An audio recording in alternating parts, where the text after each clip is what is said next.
Assalamualaikum Ibu Ket. Waalaikumsalam warahmatullahi wabarakatuh. Apa kabar Bu? Sehat Bu? Alhamdulillah sehat, bahagia luar biasa. Masya Allah. Baik Bu, jadi hari ini terima kasih atas kesempatannya sudah siap untuk saya wawancarai terkait bagaimana seorang pimpinan sekolah bertemu dengan kasus-kasus yang sifatnya dilema etika dan kasus bujukan moral.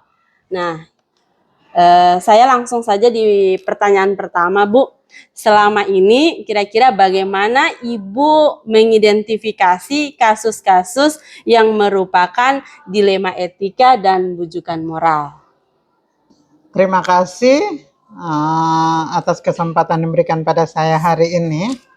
Kita ketahui bersama bahwa SMA Negeri 1 Gorontalo ya, itu salah satu satuan pendidikan yang memiliki keunikan dari banyaknya jumlah siswa. Ini dalam arti ya, kalau siswanya banyak, itu berarti kita menghadapi ribuan karakteristik siswa yang berbeda. Ya.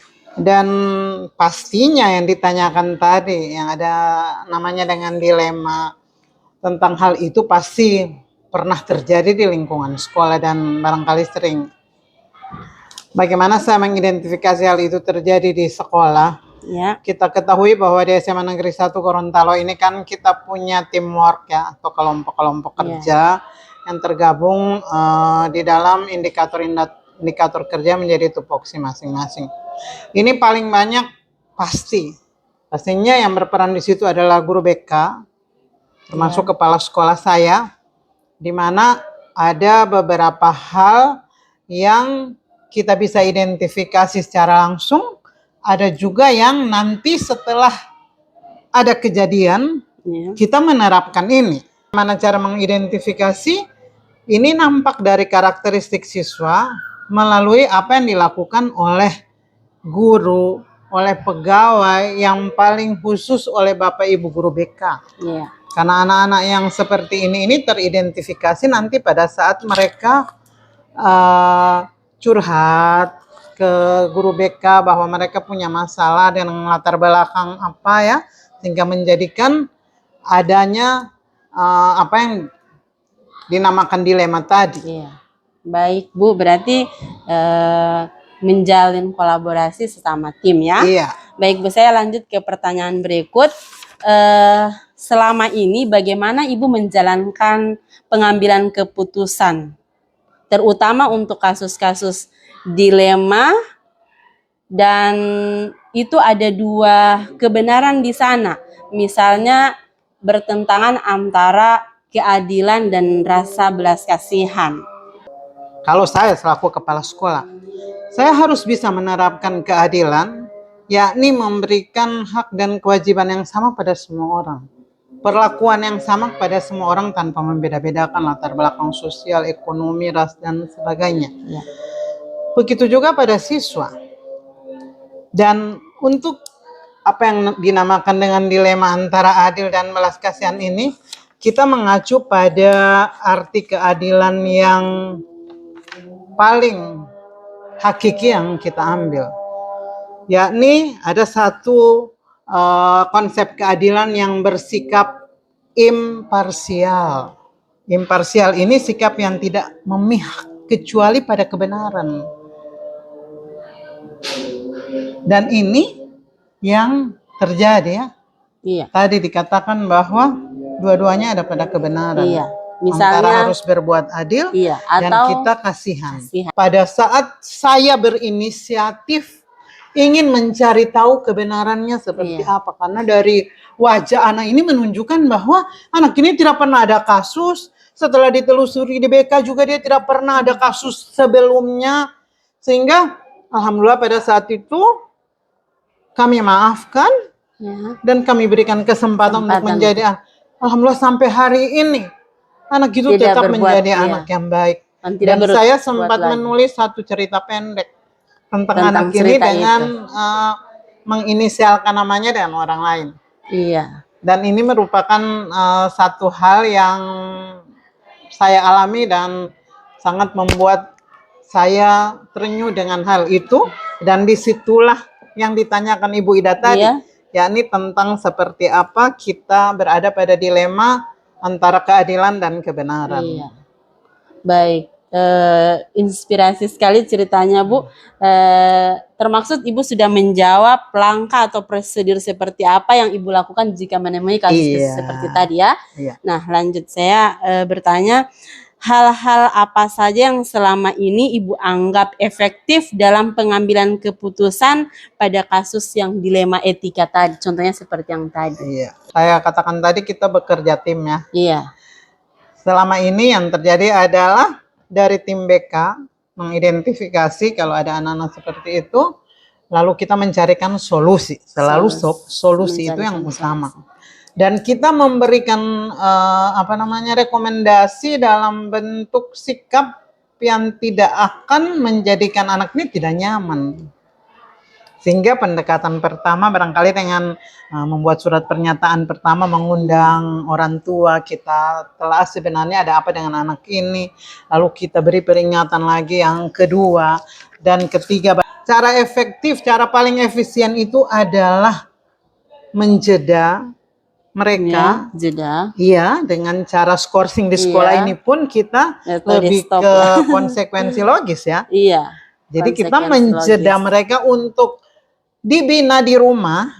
Bahkan saya menginformasikan ke orang tua, undang ustadz, undang orang yang dekat mereka untuk bisa memberikan pemahaman bahwa apa yang mereka lakukan ini tidak seperti itu. Lalu yang berikut kita melakukan pendekatan-pendekatan dengan cara mencarikan solusi terbaik tanpa anak ini kecewa. Lagi untuk menerapkan dilema antara kasihan dan keadilan itu, pada intinya kita memahami jiwa anak. Kenapa anak yang terdesak tidak akan pernah mau bercerita? Anak yang dituding tidak akan pernah mau bercerita. Anak yang tertekan pasti tidak akan mau bercerita. Pasti hanya air matanya yang jatuh. Tapi pada saat kita berlaku seperti apa yang dia alami, semua pasti dia akan ceritakan. Dan saya selaku kepala sekolah sering saya rahasiakan juga di guru BK. Saya sering mengundang anak-anak tersebut diam-diam. Diam-diam di ruangan saya bercerita dari hati ke hati. Jadi lebih menggali. Ya, sehingga mereka bercerita itu dengan sepenuh hati dan hal-hal yang kita tidak tahu pun akan sudah mereka ceritakan. Saya lanjut ke pertanyaan berikut. Apakah Ibu memiliki sebuah jadwal tentang di mana Ibu harus menyelesaikan satu kasus? Seperti itu, Bu? Kalau saya tidak memiliki jadwal tertentu. Karena di SMA 1 ini kan kejadian-kejadian seperti itu tiba-tiba saja ada. Saat itu kita selesaikan. Saya tidak pernah menunda. Tidak pernah menunda. Apapun kejadian yang terjadi pada saat itu langsung kita selesaikan di sini. Malah kita menghadirkan orang tua dan semua. Dan saya memfasilitasi dengan keadilan tadi. Saya tidak memihak siapapun. Anak yang salah, anak yang jadi korban, kita berlakukan sama. Sehingga orang tua yang kami kumpul pun merasakan bahwa tidak ada yang diistimewakan di situ. Alhamdulillah sepanjang ini mereka datang. Jadi pendekatan konsolidasi hati nurani. Iya, ternyata apa yang saya lakukan ini, bahkan orang tua pun tidak boleh mengorek itu dari anaknya. Nanti setelah bercerita dengan saya informasikan ke orang tua bisa memahami, oh berarti ini keinginan anak saya. Baik, jadi itu sekaligus treatment atau prosedur yang telah Ibu jalankan ya, ketika menemui kasus-kasus seperti tadi. Baik Bu, pertanyaan berikut, apakah adakah seseorang atau faktor-faktor apa saja yang selama ini mempermudah atau membantu Ibu kepala sekolah dalam pengambilan keputusan dalam kasus-kasus dilema etika? Yang pertama pasti saya melakukan refleksi. Seperti yang pernah saya lakukan kepada Bapak Ibu semuanya, yakni menuliskan hal-hal yang misalnya teamwork seperti apa yang diharapkan. Orang lain kita Sebenarnya tidak tahu sudah bahwa merasa. kita itu berlaku adil atau tidak. Iya. Sehingga kita butuh Perlu masukan dari orang. yang Nah, dari masukan itu kalau saya pilih. Sehingga langkah-langkah yang saya lakukan itu saya rasa sebagai muhasabah atau refleksi diri, bukan hanya terhadap saya, tetapi bagaimana proses kepemimpinan yang saya jalankan di sekolah ini. Jadi dari ini sudah pertanyaan terakhir Bu, dari semua hal yang telah Ibu sampaikan, pembelajaran apa yang dapat Ibu petik dari pengalaman Ibu dalam mengambil keputusan pada kasus-kasus dilema etika?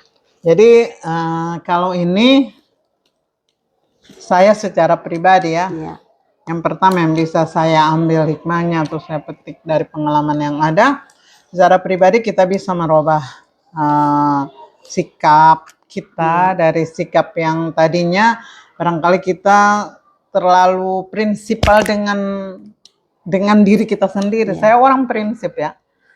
Saya terlalu keras terhadap hal yang menjadi komitmen saya. Tetapi tentunya kita sebagai manusia ada juga hal-hal yang harus kita maklumi di situ, bahwa tidak semua orang suka dengan sifat prinsip kita itu. Pasti juga ada yang menginginkan hal-hal lain dari kita. Sehingga itu yang pertama, itu bisa menjadi satu hal yang memotivasi diri kita sendiri untuk lebih ke arah lebih baik. Itu yang pertama. Kedua, pengalaman menyelesaikan seperti ini, kita jadi lebih kuat. Karena misalnya kejadiannya tiba-tiba saja terjadi pada kita ya. Tapi kita sudah mengatasi masalah seperti itu. Sehingga dengan sendirinya, solusinya seperti ini, pasti jalannya seperti ini. Berarti sebelum tantangan itu ada, kita sudah siap. Tahu, sudah siap dengan apa kita harus mencarikan solusi terhadap permasalahan. Karena sudah terbiasa. Lalu yang berikut, memberikan pembelajaran bermakna bagi yang melakukan. Baik. Luar biasa Ibu, terima kasih sudah memberikan berbagi pengalaman bagaimana seorang pemimpin apalagi di sekolah besar, bagaimana seorang pemimpin yang bijak menyelesaikan suatu kasus, apalagi berat rasanya menyelesaikan kasus-kasus yang berhubungan dengan dilema etika, dan ada satu kasus yang berhubungan dengan bujukan moral. Baik, terima kasih Bu atas waktunya. Saya mohon pamit. Assalamualaikum warahmatullahi wabarakatuh. Assalamualaikum Pak Kep. Waalaikumsalam warahmatullahi wabarakatuh. Ya, terima kasih Pak atas waktunya. Di sini telah bersedia saya wawancarai. Kebetulan saya sedang mengikuti pendidikan CGP, dan di sini saya mendapatkan tugas mewawancarai 2-3 orang kepala sekolah. Bapak selaku kepala sekolah yang kedua yang saya wawancarai. Insya Allah bersedia ya Pak? Insya Allah. Ya, sebagai informasi dulu bahwa Bapak kepala sekolah di SMP.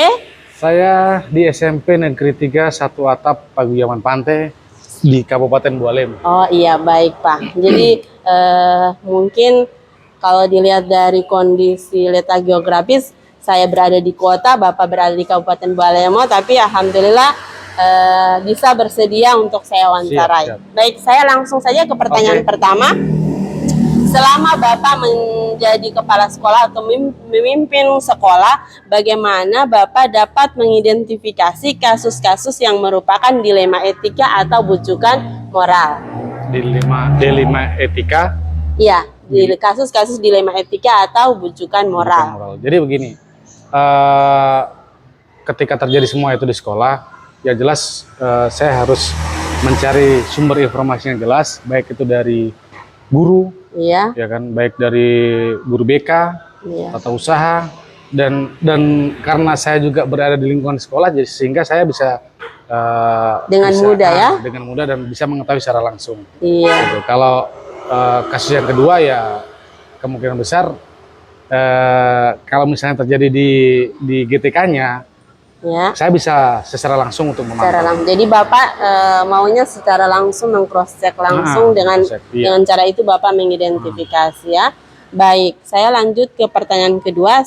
Selama ini bagaimana Bapak menjalankan pengambilan keputusan di sekolah terutama untuk kasus-kasus di mana ada dua kepentingan yang sama dan keduanya sama-sama benar, yang mengandung nilai-nilai kebajikan. Ya, jadi cara mengambil keputusannya, cara mengatasi masalah itu otomatis semua data itu saya kumpulkan.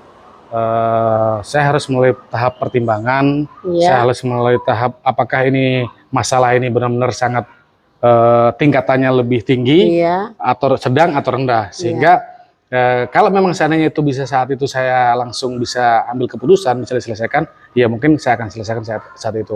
Akan tetapi ketika tingkat permasalahannya mungkin di level yang agak tinggi, lebih rumit Pak. Kita harus sesuai dengan prosedur yang ada. Gitu. Apalagi kalau ini terkait dengan sebuah aturan. Jadi kita harus sesuaikan dengan aturan yang berlaku. Iya, baik. Jadi dengan memperhatikan nilai-nilai kebajikan di sana ya. Oke, baik Pak, saya beranjak ke pertanyaan berikut.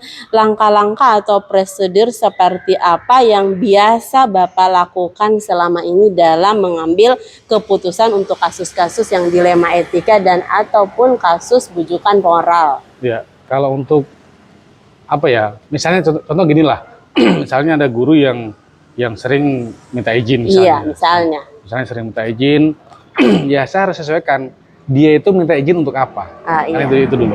Jadi kalau misalnya dia minta izin hanya untuk jalan-jalan, pergi ke mall atau apa, ya otomatis saya tidak akan memberikan izin. Akan tetapi ketika itu menyangkut keluarga, orang tuanya sakit atau mungkin ada pihak keluarga yang meninggal, ya mau tidak mau saya harus memberikan izin. Jadi ada akan tetapi, iya kan, akan tetapi itu bukan bisa dijadikan sebuah alasan yang nantinya saya harus minta izin terus dengan alasan A, sehingga nanti dalam 1 bulan misalnya ada 2, 3, 4 kali. Nah kalau seandainya memang benar-benar misalnya orang tuanya dalam keadaan sakit dan ini memang membutuhkan pendampingan yang khusus, maka saya lebih baik menyarankan, karena kan kita kan ASN mempunyai hak untuk cuti. Gitu kan? Jadi silahkan digunakan itu kan waktunya juga lumayan banyak. Jadi lebih ke ayo kita sebagai ASN mentaati peraturan yang ada, bukan mencari alasan untuk tidak melakukan tugas-tugasnya.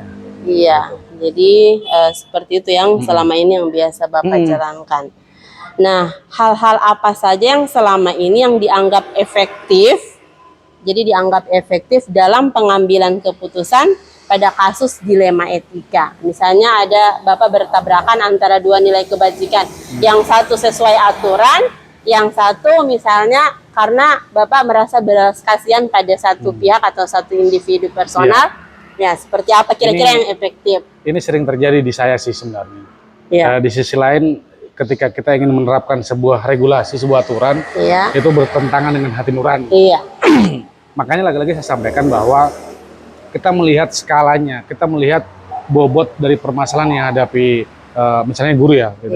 Nah, ketika itu memang benar-benar sudah tidak bisa untuk diberikan sebuah aturan, maka mau tidak mau, itu kan, mau tidak mau ya kita harus secara hati nurani memberikan izin, memberikan solusi terkait apa yang jadi permasalahan.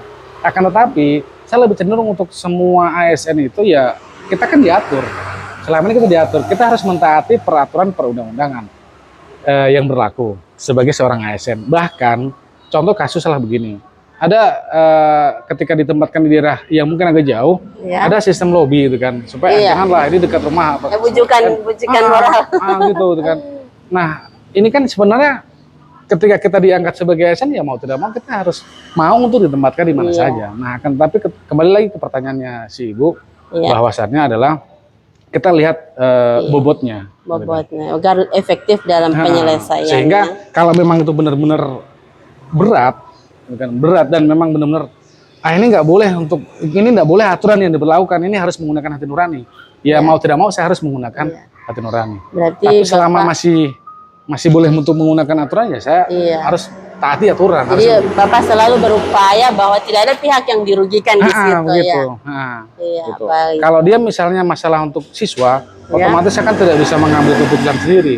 Harus dibicarakan secara forum, mungkin di situ ada komite, ada perwakilan orang tua, guru-guru dan seterusnya, sehingga akan ada satu kesepakatan. Jadi ujung-ujungnya harus berpihak berpihak pada siswa itu sendiri. Benar, seperti itu. Baik Pak. Saya lanjut ya. Siap. Nah, hal-hal apa saja yang selama ini merupakan tantangan dalam pengambilan keputusan pada kasus-kasus dilema etika? Menjadi tantangan Bapak. Iya. tantangannya yang ini benar-benar saya rasakan. Oke lah, di dalam sekolah itu kita benar-benar profesional. Ada atasan, bawahan. Tapi sejatinya kami di sana itu kan hanya ada beberapa orang yang dalam tanda kutip usianya tua. Selebihnya kita seumuran gitu. Jadi sebenarnya di luar kita itu berteman gitu. Dan ada beberapa orang itu yang merupakan teman dekat. Sehingga gitu kan. Jadi tantangan sendiri juga ini bagi tantangan Bapak. sendiri, mau mengambil keputusan sesuai dengan aturan. Ini teman sendiri, iya kan? Kalau tidak nanti bagaimana dengan itu yang menjadi tapi lagi-lagi bahwa saya sampaikan ke teman-teman harus profesional ya kita Pak. harus profesional itu kan. Kalau di dalam dunia kerja. Baik. Begitu. Iya. Nah, apakah Bapak memiliki sebuah tata krala atau semacam jadwal untuk menangani kasus atau menyelesaikan kasus-kasus dilema etika? Sebenarnya kasus ini kan kita tidak menginginkan ada kasus, kan gitu. Nah kalau sering ada jadwal, ya bagaimana ya? Mungkin bulan ini kita tidak akan menemukan kasus itu.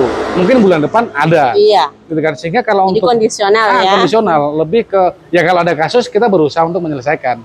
Ya ketika tidak ada, ya tidak. Jadi prosedurnya setiap ada kasus itu harus diselesaikan ya, tanpa menunda-nunda mungkin ya.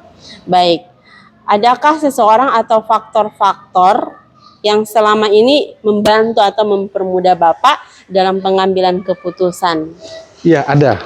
Jadi kalau di kami itu kan ada namanya tim gitu kan. Iya. Tim saya di sekolah Teamwork, itu ya? Iya, saya membentuk tim. Jadi yang saya libatkan di situ ada wakil kepala sekolah. Ya. Terus ada komite, sehingga ketika kita ada masalah yang sangat urgen, kita libatkan mereka, kita duduk dulu sebelum nanti kita buka ke forum. Jadi kita mengambil beberapa inisiatif penyelesaian. Setelah itu baru nanti kita duduk bersama. Kami menawarkan penyelesaiannya seperti ini, A, B, C, D. Kira-kira menurut teman-teman seperti apa? Apakah ada masukan atau kritikan sehingga nanti ini akan lebih mempermudah kita untuk menyelesaikan permasalahan. Jadi memperkecil ya kemungkinan terburuk ya. Gitu. Iya. Jadi ini saya ada di pertanyaan terakhir.